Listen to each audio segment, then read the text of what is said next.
côté s'il te plaît. Donc voici une petite vidéo de la voiture après la mise en route faite par mon épouse, puisque c'est sa voiture.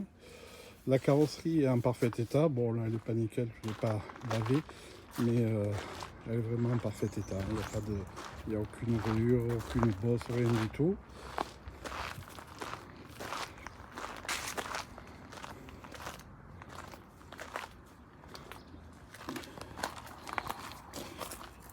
Donc l'intérieur, il y a encore les sièges bébés parce que ma femme promène nos petits enfants.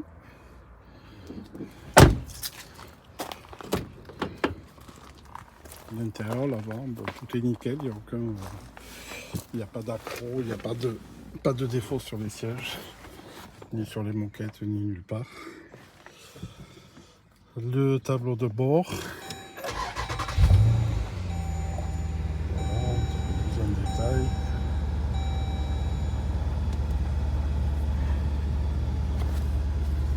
Les divers modes de vitesse, sport, track, gauche contrôle.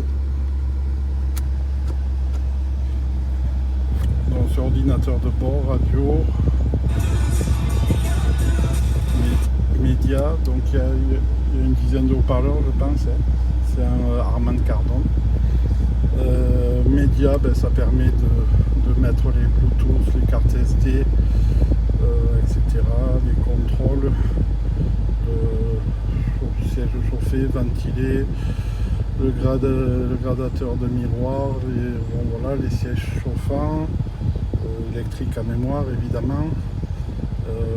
On peut installer des applications, d'autres applications, la clim voilà, qui se règle dans tous les sens, la navigation donc qui est française et qui fonctionne bien, et tout ce qui est téléphonie. Alors je regarderai pour ce que vous m'avez demandé de Apple CarPlay.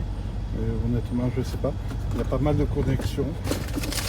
Il y a des connexions ici, et dans ma petite boîte ici il y a aussi de la connectique que je n'ai personnellement jamais utilisée. Donc il y a des palettes roulantes, les régulateurs avec adaptation de la distance aussi, on peut régler la distance adaptable. C'est tout classique, hein, les rappels, il y a les commandes, toutes les commandes roulantes traditionnelles pour la radio, pour les divers menus. Alors il y a beaucoup dans l'ordinateur de bord, il y a énormément de choses, comme je vous disais.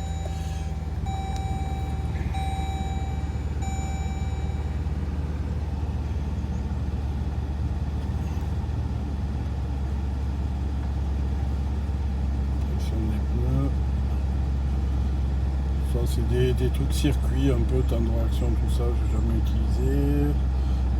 Les différents modes de route, les adaptative cruise control, oui, c'est les diverses formes du régulateur. L'économie de carburant, voilà, 15,2, c'est moi qui m'en sers depuis 2 jours, donc il est à 15,2. C'est le maxi, honnêtement j'ai jamais dépassé 15. Carte SD, il n'y en a pas. Message. Ça c'est pour régler les divers affichages qu'on veut. Diagnostic. Donc, vérification.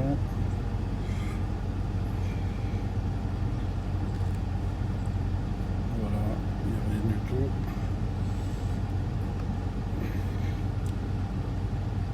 Ça c'est pour les alarmes vitesse.